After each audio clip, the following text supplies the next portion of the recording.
చంద్రబాబు నాయుడు గారు చేసేటువంటి అభివృద్ధి ఏదైతే ఉందో ఆ అభివృద్ధి వలన లబ్ధి పొందేది కేవలం ఒక వర్గమే. కొంతమంది మాత్రమే లబ్ధి పొందుతారు, కోటీశ్వరులు అవుతారు. 100 కోట్లు ఉన్న వాళ్ళు 1000 కోట్లు సంపాదిస్తారు, 1000 కోట్లు సంపాదించే వాళ్ళు లక్షల కోట్లు సంపాదిస్తారు. ఈ అభివృద్ధికి సంబంధించినటువంటి ఫలితాలన్నీ కొద్ది మందికి మాత్రమే అందుతాయి తప్ప అట్టడుగు ఉన్నటువంటి ప్రజలకు అందం. ఈ విధానం మంచిది కాదు, ఇది తప్పుడు విధానం అని చెప్పేసి జగన్మోహన్ రెడ్డి గారు ఈ సంక్షేమ పథకాలని నేరుగా పేద ప్రజలకు అందించేటువంటి ప్రక్రియ ఆయన మొదలుపెట్టాడు. ఇది సమసమాజ నిర్మాణంలో ఆయన తీసుకున్నటువంటి ఒక విప్లవాత్మకమైనటువంటి విధి విధానం.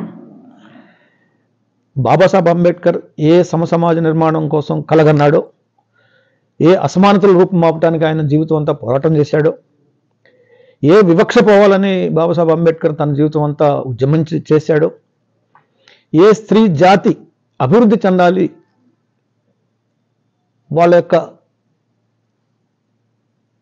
ఆత్మగౌరవాన్ని పెంపొందించే విధంగా, పురుషులతో పాటు సమానంగా జీవించే విధంగా అంబేద్కర్ పోరాటం చేశారో, ఈ అంబేద్కర్ బాటలో నడుస్తూ ఆయన ఆశయాలకు ఆదర్శాలకు కట్టుబడి ఇవాళ జగనన్న ప్రభుత్వం పనిచేస్తుంది.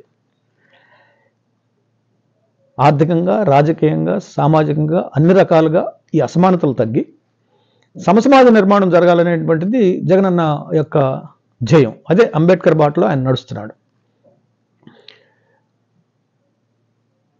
ఇక చంద్రబాబు విషయానికి వస్తే ఒక పెద్ద రాజధాని నిర్మించాలి, ఒక ప్రపంచంలో అతిపెద్ద నగరాన్ని, మహానగరాన్ని నిర్మించాలా, తద్వారా రాష్ట్రాన్ని అభివృద్ధి చేయాలి అనేటువంటి ఒక ఊహాజనితమైనటువంటి కార్యక్రమాన్ని తీసుకుని ఇటు రాజధాని నిర్మించలేకపోయాడు, తాత్కాలిక రాజధానిని నిర్మించారు.